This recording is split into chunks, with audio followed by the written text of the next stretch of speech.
শরৎচন্দ্র চট্টোপাধ্যায় আমার অত্যন্ত প্রিয় একজন কথা সাহিত্যিক, আর শুধু আমার কেন, আমার ধারণা আমাদের সকলেরই।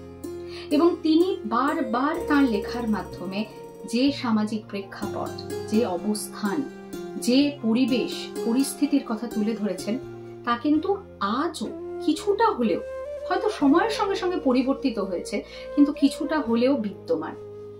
তেমনই একটি লেখা বৈকুণ্ঠের বীর, যেখানে আমি রয়েছি মনোরমার চরিত্রে।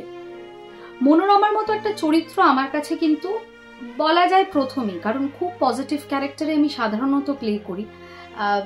মনোরমাও ভীষণভাবে পজিটিভ, কিন্তু সেই চরিত্রেও আছে দ্বন্দ্ব, এবং সেই দ্বন্দ্বটা তার স্বামী গোকুলের সাথে। এই যে দ্বন্দ্ব কোথা থেকে শুরু হলো, কিভাবে এগোলো, এবং ফাইনালি বৈকুণ্ঠের উইলের কি হলো জানতে হলে অ্যানিম্যাট্রিক্স প্রাইম স্টোরিজে মিস করবেন না বৈকুণ্ঠের উইল।